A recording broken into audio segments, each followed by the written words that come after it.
November 906 Tango, maintain 2000 on final approach now. Do not acknowledge further transmissions if no transmission received for a 5-second period. Abandon the radar approach. Proceed direct to the outer compass locator. Execute an ILS approach. Contact Los Angeles Tower 118.9er. 906 Tango, turn right, heading 235. 235, new heading, maintain 2000. 6.5 miles from touchdown, turn right, heading 245. 245, new heading. November 906 Tango, cleared to land runway 25 left, wind 250 degrees at 7 knots. 5 3/4 miles from touchdown, 245 the heading. Glide path interception in 1/2 mile. 245 the heading. 5 1/2 miles from touchdown, now on glide path to get normal rate of descent. 245 the heading, passing the Los Angeles ILS outer compass locator on glide path. 245 the heading on course. 4 3/4 miles from touchdown on glide path on course. 245 the heading. Turn left heading 243. 243 new heading. 4 1/2 miles from touchdown on glide path. 3 1/2 miles from touchdown, 15 feet above glide path, adjust descent. Turn right heading 249er, 249er new heading on glide path. Turn left heading 247. On glide path 247 the heading. Lined up with the left edge of the runway, passing the middle marker, take over, complete your landing, contact Los Angeles Tower 118.9er.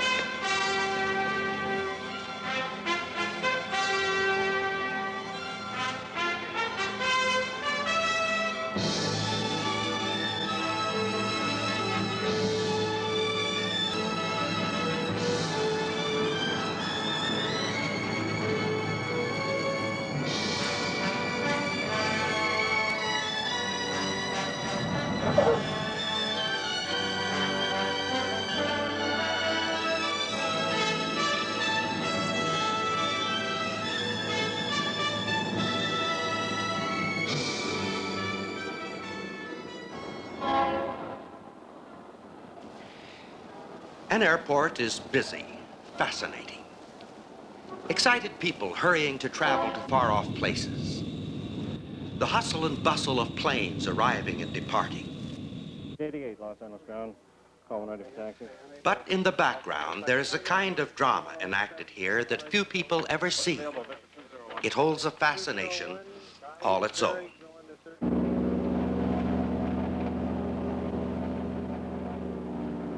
Clearance delivery, 906 Tango.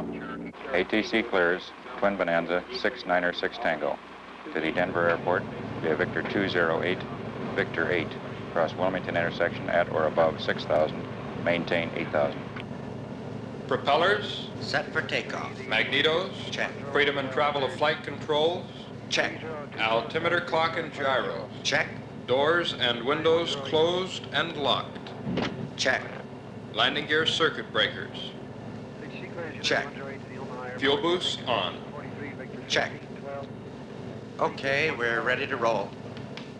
Los Angeles Tower, 906 Tango's ready. 906 Tango, Los Angeles Tower, runway 25 left, cleared for takeoff. Contact departure control 124.3 after takeoff.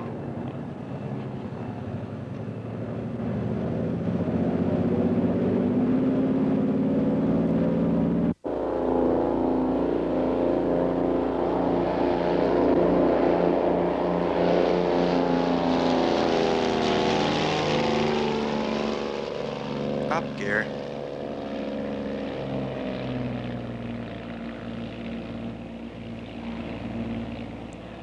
Los Angeles departure control, Twin Bonanza 6906 Tango's airborne 25 left. Twin Bonanza 906 Tango, Los Angeles departure control, radar contact crossing the shoreline.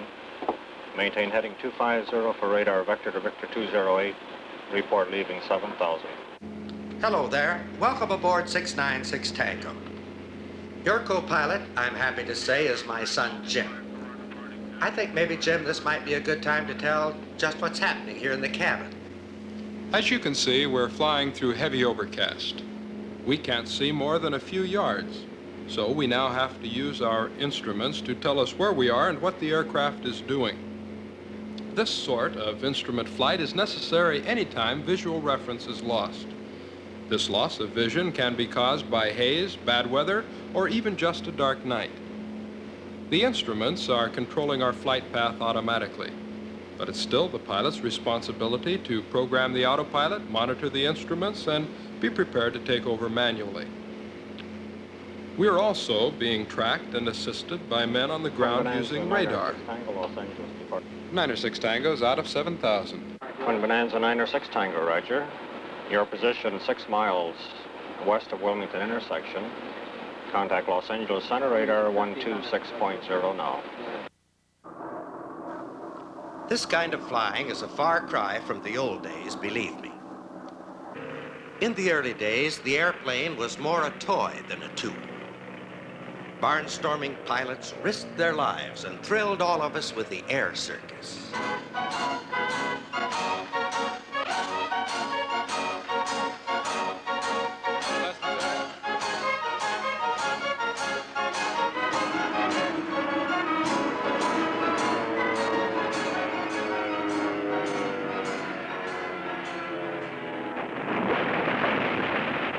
Early day pilots flew entirely by their senses. Sight, balance, direction. Seat of the pants flying, they called it. And they were good at it. There wasn't much they couldn't do with an airplane except fly in the clouds. Whenever they tried, something went wrong. And usually, someone was killed. Of course, those early planes didn't have the instruments we now know the pilots needed. Today, the law demands that every plane be instrument equipped. But some so-called weather accidents still happen. Why? Well, let's investigate one of these accidents. A private pilot and 3 friends were returning home at dusk. As darkness began to fall, it became more difficult to see clouds, and suddenly they were actually in the clouds. The plane was reported missing, and a search was started. I see. Colonel Richards, I wonder if I might ask you a few questions just here for a moment. How long has the search and rescue mission been operating?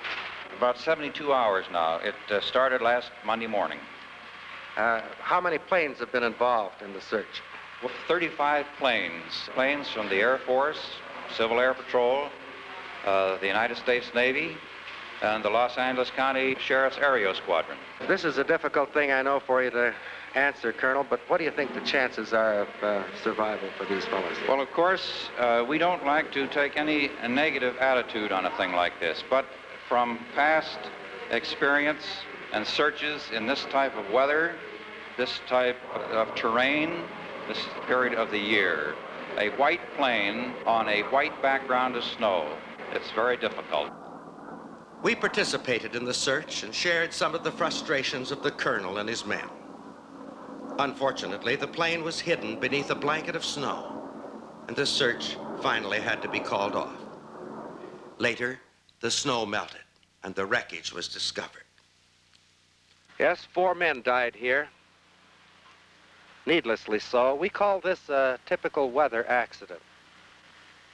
A pilot, a good one, but not qualified, not equipped for the kind of weather he found himself in. This plane was actually torn apart in the air by the violent maneuvers of a totally disoriented pilot. Now, keeping in mind what you have just seen, I want you to listen to a tape recording of another pilot who was not prepared for what he encountered. This one is flying a well-equipped twin-engined airplane, but he too is not an instrument pilot. He will lose control of the aircraft within 30 seconds after he enters the clouds. You're a 6-4 Alpha. Are you equipped and qualified to fly instruments?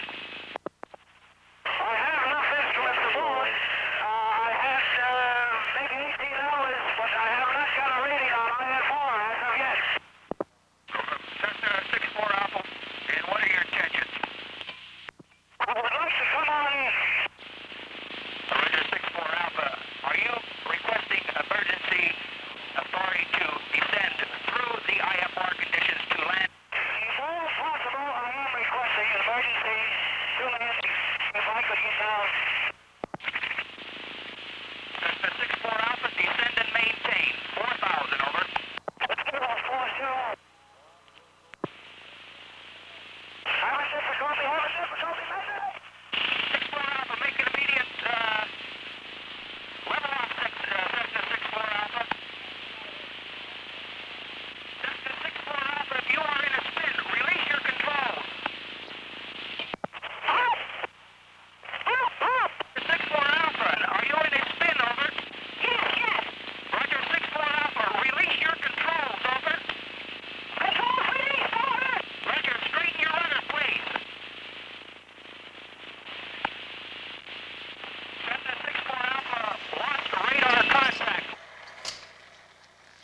lost radar contact.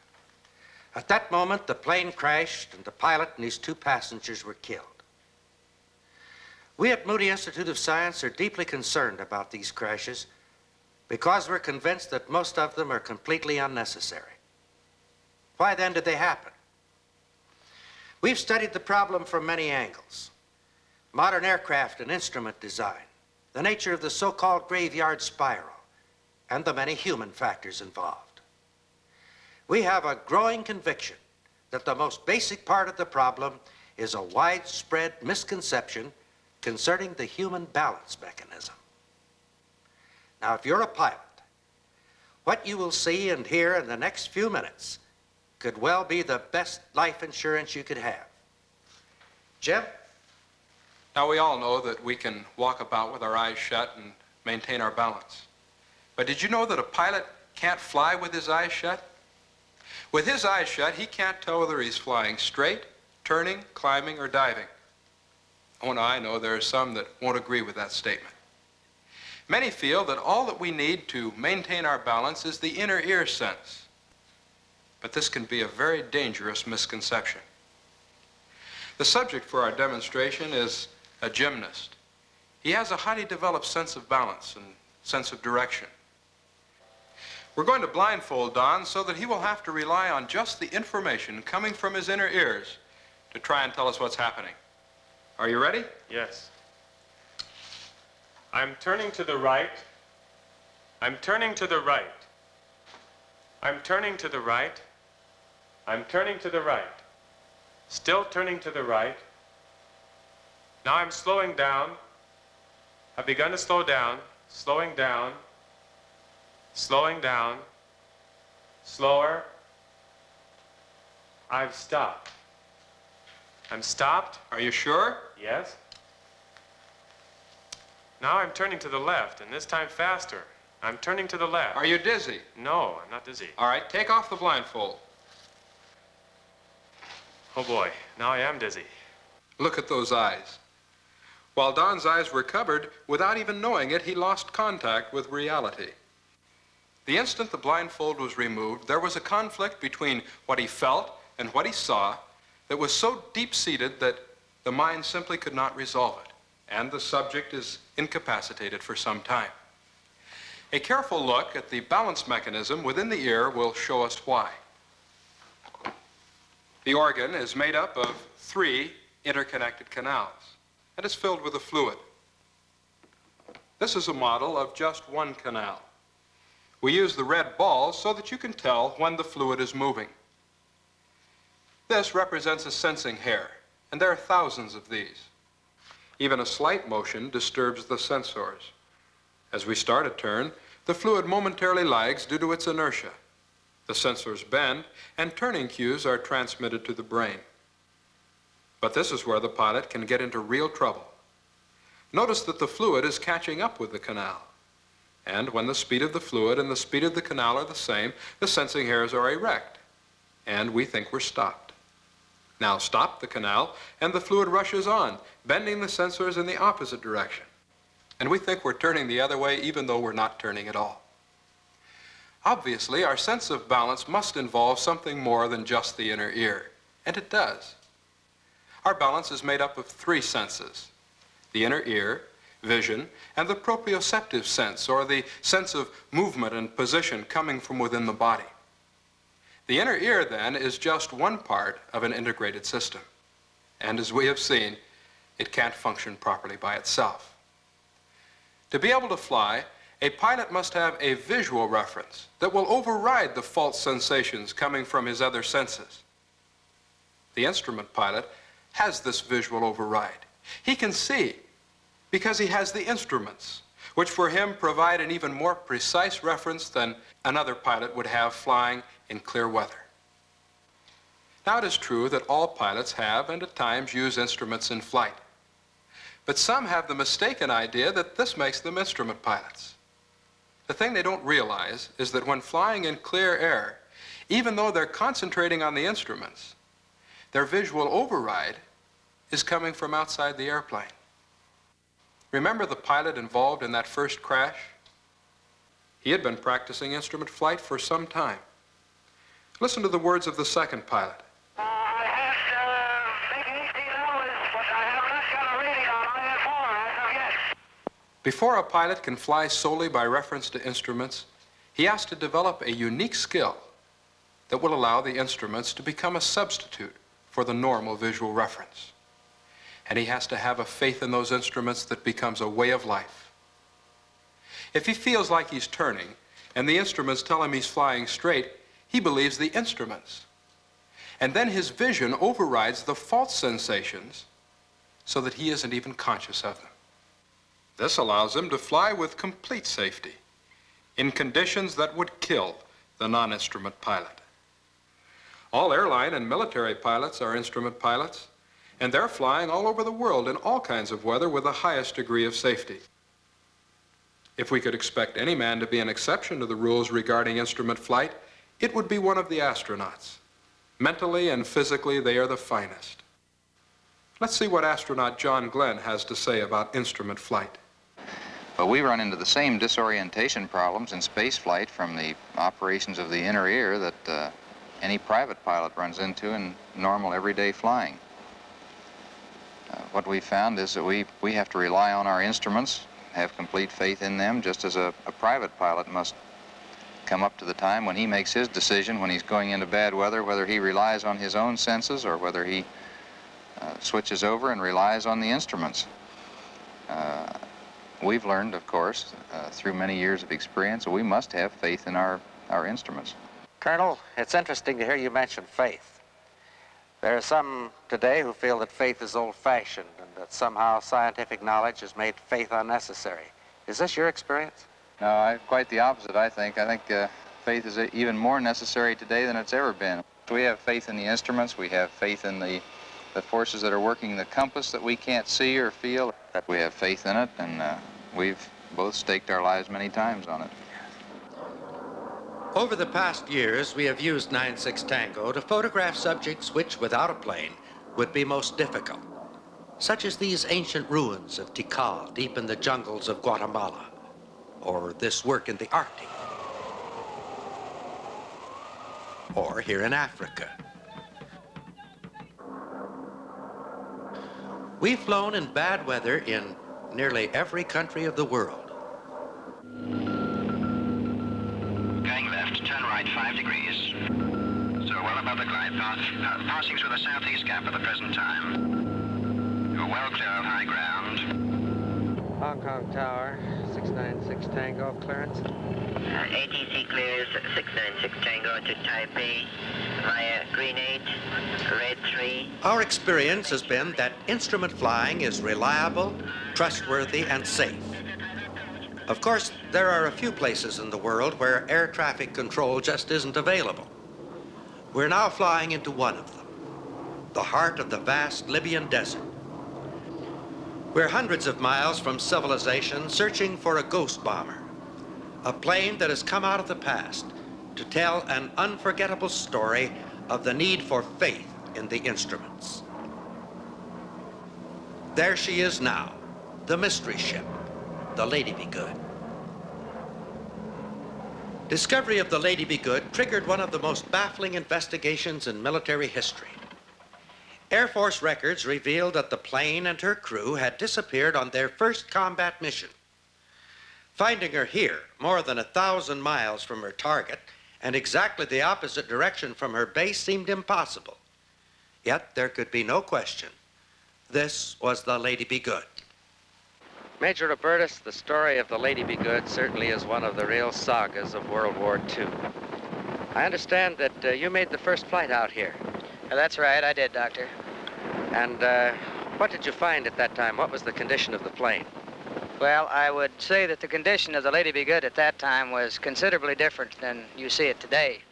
All the glass was in place, the gun all in place and fully loaded, and of course all the propellers were on. It was known that the Lady had reached the target area near Naples and had headed for her base at Benghazi low on fuel. For 17 years, it was assumed that the plane ran out of fuel somewhere over the Mediterranean. Finding a plane that had been low on fuel 442 miles past her base was puzzling indeed. But the fate of the crew became an even greater mystery. From the condition of the wreckage, it was determined that the crew had bailed out just before the crash. But then they seemed to have vanished without a trace. Finally, after more than a year, the bailout point was discovered. This parachute harness was discarded by a member of the crew. The exposed edges were cut by sharp blowing sand. The rest looks practically new. This empty flare shell was found on the desert. Lieutenant Waravka's body was discovered nearby. Perhaps he was the fortunate one. His chute failed to open. But what about the other men? It was felt they could not have gotten far. Daytime temperatures were at least 135 to 140 degrees. The experts said they couldn't have walked more than 50 miles. Purely by accident, 5 bodies were finally discovered here, an incredible 78 miles from the bailout point. Let me read from a diary found beside one of the bodies. Thursday the 8th. Hit sand dunes, very miserable. Continuous blowing of sand. Everyone now very weak. Thought Sam and Moore were all done. Lamott's eyes are gone. Everyone else's eyes are bad. And on Friday the 9th, Shelley, Rip, Moore separate and try to go for help. Rest of us all very weak. It seems impossible that 3 men could have struggled on, but they did. Sergeant Ripslinger, referred to as Rip in the diary, fought on another 26 miles. Sergeant Shelley made it to this point. He had walked 114 miles. The body of Sergeant Moore has not yet been discovered. How far he got, we may never know. What quirk of fate was it that could have lured these men so far past their base and to their death in the desert? That night, as they returned from Naples, it seemed the crew had barely settled down for the long trip home when the instruments began acting strangely. The ADF needle swung around, indicating they had passed their base. Why, they weren't due home for hours. The crew was faced with a most difficult decision. They wanted to trust their instruments, but logic told them they must be wrong. They must be damaged, or maybe the enemy was sending out a decoy. They couldn't be home yet, so they continued on. The moment they lost faith in their instruments, their only hope was to spot the beacon light at Benghazi. So the pilot descended beneath the clouds, and everyone started looking for a light they would never see. It was already many miles behind them. You see, there was another logical explanation for what happened that night. One that agreed perfectly with the instruments. At their particular altitude, they could have encountered an unusually high tailwind, which sent them whizzing past their base hours ahead of schedule. We now know this is what happened. The instruments were right. They were carefully tested after the plane was discovered in the desert. They were in perfect working order. On the instrument panel of every plane, and within every human heart and mind, these words should be deeply etched. There is a way that seemeth right unto a man, but the end thereof are the ways of death. Remember those signals from the inner ear? Some of them are right, some are wrong. Slowing down. But without an accurate Slower. external standard of reference, we can be completely wrong and not even know it. The same thing can apply to reason and logic. When faced with several equally logical alternatives, we can't just trust the way we feel. At such times, man must have an accurate standard of reference to guide him. Instrument flying is based solidly on the principle that the pilot must have an accurate standard of reference outside himself, and he must have unwavering faith in that standard. An astronaut taking off on a space trip depends upon the laws used to compute his trajectory. He knows that they're not going to change before he can get back to Earth. This unshakable faith that the universe is governed by unchanging laws is the cornerstone of modern science. Now, there's just one area where man still clings to the outmoded idea that there are no absolute laws to guide him. This is the moral and spiritual. An area where man is making little, if any, progress. The one area where he refuses to accept a standard of reference outside himself. Now, the cornerstone for the vast global network of air traffic control is the faith of the pilot. Without this, everything becomes useless and the pilot is doomed. Remember that haunting, frantic cry for help? At that moment, the plane was being tracked on radar. All the instruments and electronic systems were working. The men on the ground were doing everything they could to help. But there was one all-important thing they could not do for the pilot. They couldn't believe for him. God has provided a complete system for our moral and spiritual guidance. He has given us a handbook which describes its unchanging standards. And here, too, faith is the cornerstone of the system. Without it, everything becomes useless. Now, faith is something you as an individual must supply. Oh, it may be encouraged by others, but in the last analysis, it's your personal responsibility. And once again, faith is the difference between life and death. For there is a way that seemeth right unto a man, but the end thereof are the ways of death. And yet there's a wonderful alternative. It stems from the love of God for man. For God so loved the world that he gave his only begotten Son, that whosoever believeth in him should not perish, but have everlasting life.